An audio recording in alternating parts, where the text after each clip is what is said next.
আসসালামু আলাইকুম রহমতুল্লাহি ওবারাকাতুহু। আশা করি সকলে ভালো আছেন, সুস্থ আছেন, সুন্দর আছেন। বেশ কয়েক বছর পরে আমি লাইভে আসলাম। ব্যক্তিগত বাস্তবতার ব্যস্ততার কারণে আসলে আগের মতন সময় পাওয়া হচ্ছে না, যার কারণে সোশ্যাল মিডিয়া থেকে একটু অনেকটাই যোজন যোজন দূরত্ব বেড়েছে।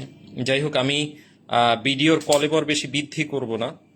আপনারা ইতিমধ্যেই দেখেছেন আজকে যে বিষয়টি সম্পর্কে আমি কথা বলবো, সেটা হচ্ছে অতি সম্প্রতিকালে মাদ্রাসা শিক্ষায় আপনার শিশু নির্যাতন এটা বেড়েছে, এবং এইটা নিয়ে বিভিন্ন পত্র পত্রিকা থেকে শুরু করে প্রিন্ট মিডিয়া এবং ইলেকট্রনিক মিডিয়ায় নানা ধরনের লেখা আসছে।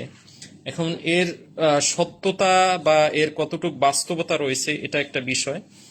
আমি চাই যেগুলো অনলাইনে আসছে এগুলো তদন্ত করা হোক। হ্যাঁ, এগুলো প্রত্যেকটা তদন্ত করা হোক এবং সুষ্ঠু বিচারের আওতায় নিয়ে আসা হোক। এখন বিষয়টা হচ্ছে যে এগুলো থেকে পরিত্রাণের কি উপায়, এটা থেকে পরিত্রাণ পেতে পারি কিভাবে, এটা একটা বিষয়, বা এর সলিউশন কি। তো আমি ছোট মানুষ হিসেবে ব্যক্তিগতভাবে আমার চিন্তা যেটা, সেটা একটু আমি আপনাদের সাথে শেয়ার করব। ফার্স্ট অফ অল আমি যেটা বলবো সেটা হচ্ছে যে উম, আহ, সকল ধরনের কিন্টার গার্ডেন, হ্যাঁ, জেনারেল যে কিন্টার গার্ডেন আছে, মাদ্রাসা কিন্টার গার্ডেন, নুরানি মাদ্রাসা, কওমি মাদ্রাসা, এগুলো সবকিছু আপনার সরকারি মনিটরিং এর আওতায় আনতে হবে।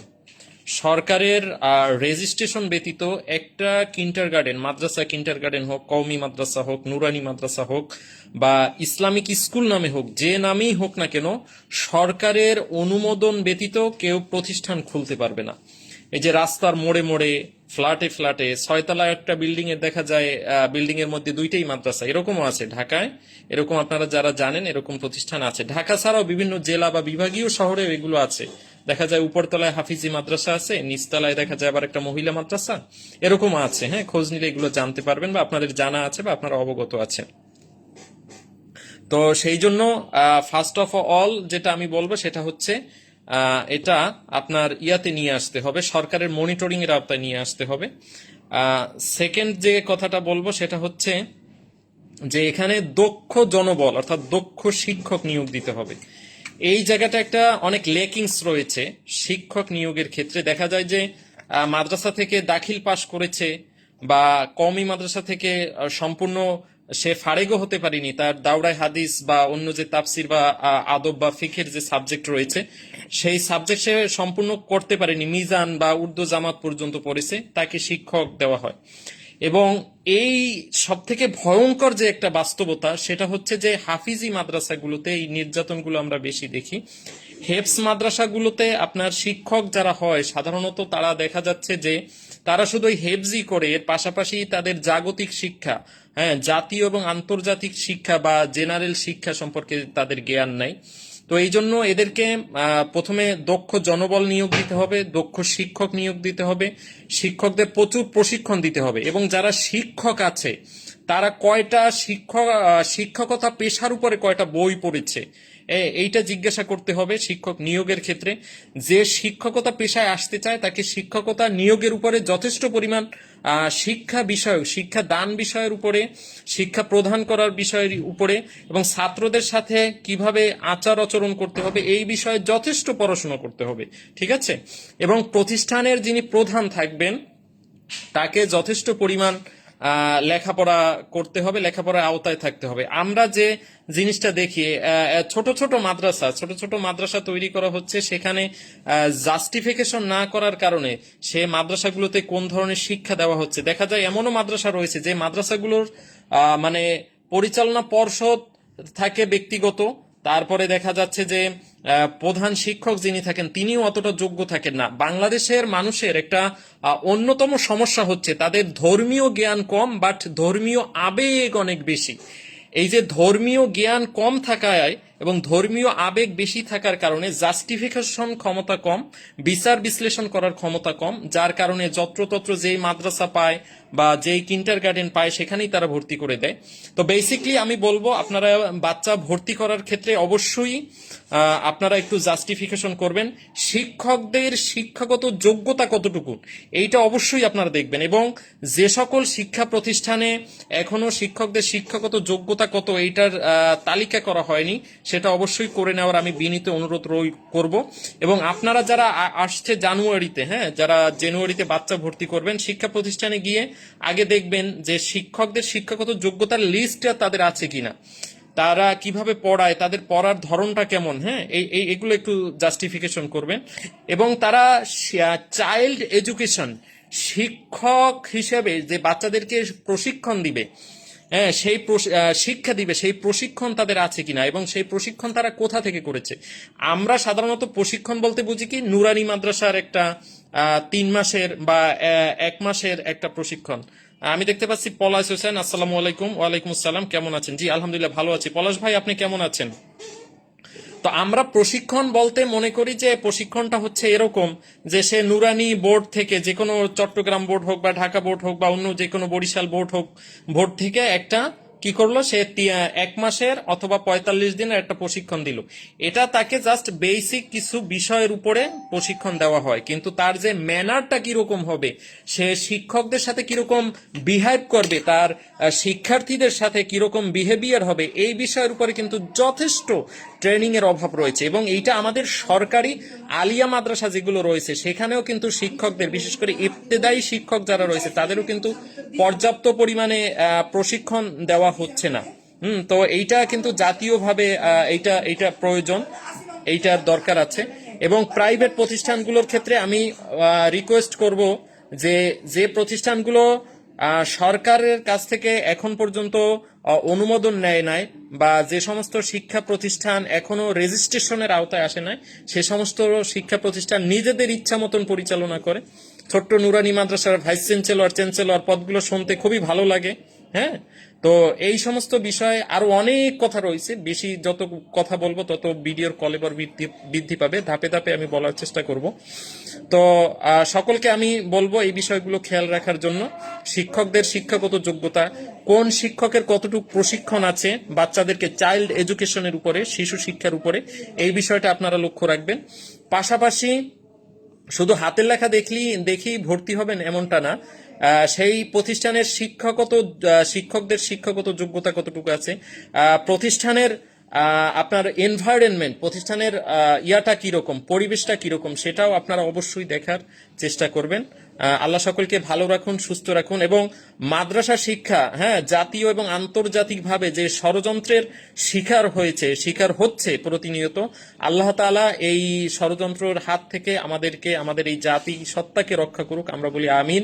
মাদ্রাসা শিক্ষা তার স্বগৌরবে, স্বমহিমায়, স্বকীয়তায় ফিরে যাক। যে মাদ্রাসা শিক্ষা থেকে একটা সময়ে বিজ্ঞানী হতো, ইলমুল ফালাক, আকাশ বিদ্যা সম্পর্কে, চিকিৎসা বিদ্যা সম্পর্কে জ্ঞান লাভ করতো। আগেরকার দিনে মুসলমানদের যে সোনালী অতীত ছিল, মুসলমানদের যে গৌরবময় ইতিহাস ছিল, যে পাস্ট ছিল, সেই অতীতে কিন্তু মাদ্রাসায় যারা পড়াশোনা করতো তারা কিন্তু শুধুমাত্র মসজিদ মাদ্রাসার ইমামতি করতো, এইটার মধ্যেই সীমাবদ্ধ ছিল এমনটা কিন্তু না। তারা এক একজন যুগ শ্রেষ্ঠ বিজ্ঞানী ছিল, কোরআন হাদিস গবেষণা করতে করতে তারা এক একজন যুগ শ্রেষ্ঠ জ্ঞানী হয়েছিল। তো আমরা এরকম মাদ্রাসা চুজ করব ইনশাআল্লাহুল আজিজ। আল্লাহ আমাদের সেই তৌফিক দান করুক। আমি আবারও বলি, লাইভে যারা যুক্ত হয়েছেন, জানুয়ারি মাস আসছে, আপনারা অবশ্যই মাদ্রাসা শিক্ষার ক্ষেত্রে আপনারা শুধু ওই যে আপনি গিয়ে যদি শিক্ষকদের প্রধান শিক্ষক যিনি থাকে তাকে যদি জিজ্ঞেস করেন আপনাদের এখানে কি প্রশিক্ষণপ্রাপ্ত শিক্ষক আছে, সে বলবে যে হ্যাঁ প্রশিক্ষণপ্রাপ্ত শিক্ষক আছে। কি প্রশিক্ষণপ্রাপ্ত? সে নুরানি হাতের লেখার উপরে 1 মাসের কিংবা 45 দিনের একটা প্রশিক্ষণ দিয়েছেন, সেই প্রশিক্ষণপ্রাপ্ত। আসলে ইটস রং, এটা না, এটা নুরানি প্রশিক্ষণ না, চাইল্ড এডুকেশন। আমি আবার আপনাদেরকে বলি, চাইল্ড এডুকেশন, শিশু শিক্ষার উপরে, শিশুদেরকে কিভাবে পড়াতে হয়, তাদের বিহেভিয়ার, তাদের ম্যানার কিভাবে অপারেট করতে হয়, এইটার উপরে প্রশিক্ষণ আছে কিনা এইটা স্পষ্টভাবে আপনারা জিজ্ঞাসা করবেন, ঠিক আছে? বিশেষ করে ওই প্রতিষ্ঠানের প্রধান যিনি, তার এর উপরে প্রশিক্ষণ আছে কিনা। বর্তমানে এর উপরে কিন্তু যথেষ্ট পরিমাণ অনলাইন কোর্স আছে, অফলাইন কোর্স আছে।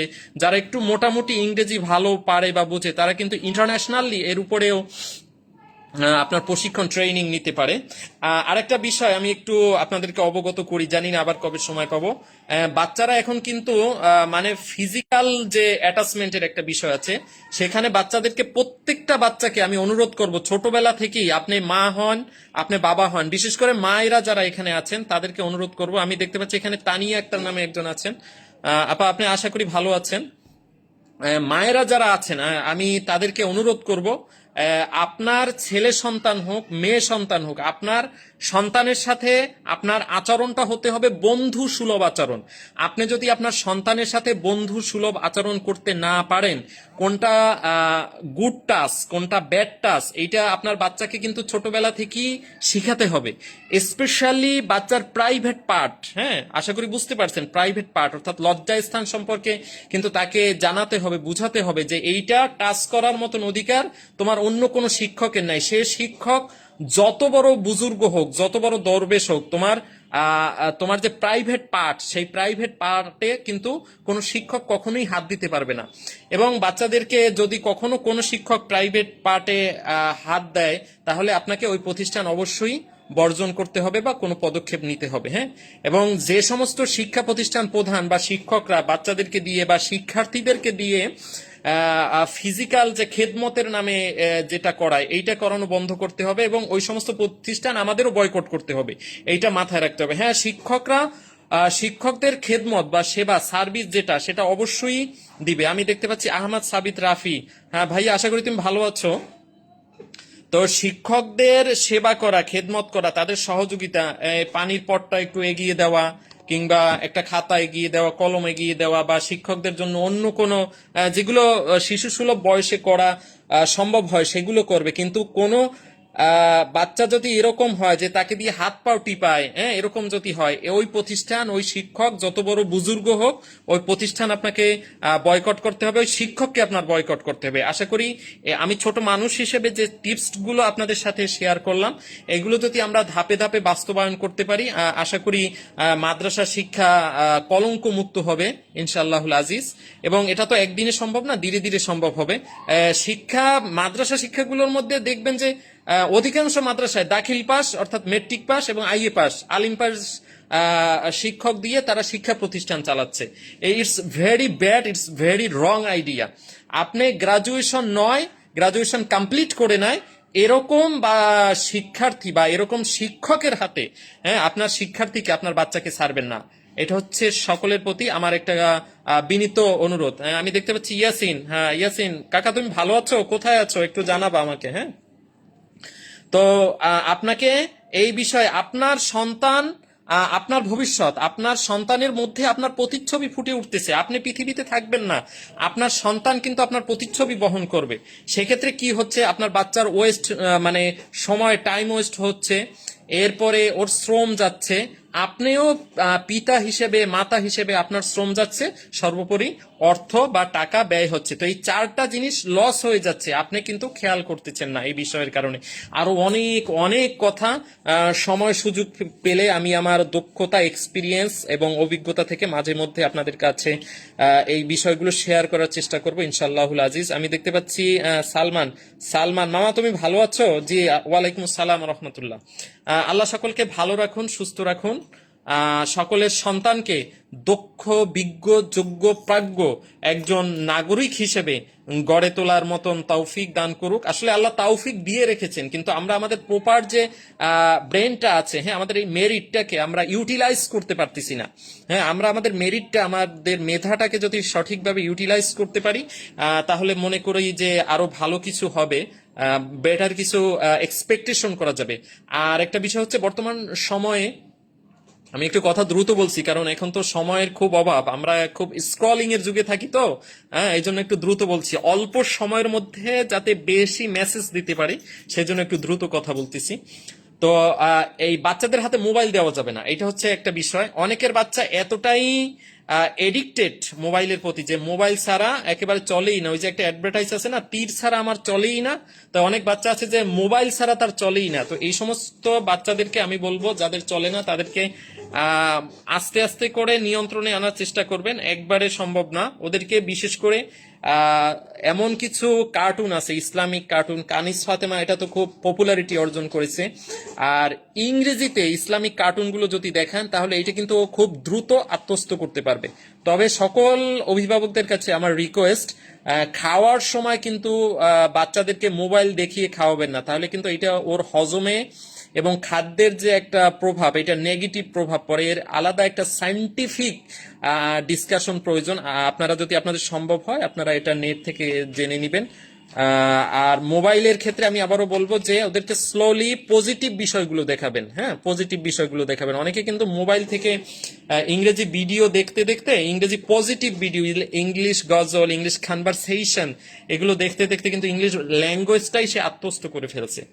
তো যদি কোনো বাচ্চাকে মোবাইল দেখাতেই হয়, একান্ত দেখাতেই হয় যে এডিক্টেড হয়ে গেছে, তাকে স্লো মোশনে নিয়ে এসে আপনাকে ইসলামিক গজল, ইসলামিক কার্টুন বা ইসলামিক যে সাবজেক্ট আদবের বিষয়গুলো রয়েছে সেগুলো আপনি দেখাতে পারেন, এবং এগুলো একটু ইংলিশে দেখানোর চেষ্টা করবেন। আর বাচ্চার হাতে কখনোই ইন্টারনেট কালেকশন দিয়ে আপনি রান্না করতে যাবেন না, আপনি অন্য কোনো কাজে যাবেন না। আপনি যদি কখনো কোনো প্রয়োজনে ইন্টারনেট কানেকশন দিয়ে ওকে কিছু দেখাতে হয়, অবশ্যই ওর পাশে বসে থাকবেন। আর যদি পাশে বসতে না পারেন তাহলে ইন্টারনেট কানেকশন দিবেন না। ওর যদি কোনো কিছু দেখার প্রয়োজন হয় তাহলে সেটা ও কি করবে, সেটা আপনি ডাউনলোড করে দিবেন, অফলাইনে সেটা দেখবে ডাউনলোড করার পরে। এই বিষয়টা আমাদেরকে অবশ্যই মনে রাখতে হবে। আল্লাহ তাআলা আমাদের সেই তৌফিক দান করুক। অনেক কথা বলে ফেলছি, আল্লাহ সকলকে ভালো রাখুক এবং বাস্তব জীবনে আমাদেরকে উত্তর সফল হওয়ার তৌফিক দান করুক। মা আসসালাম, আসসালামু আলাইকুম ওয়া রাহমাতুল্লাহি ওয়া বারাকাতুহু।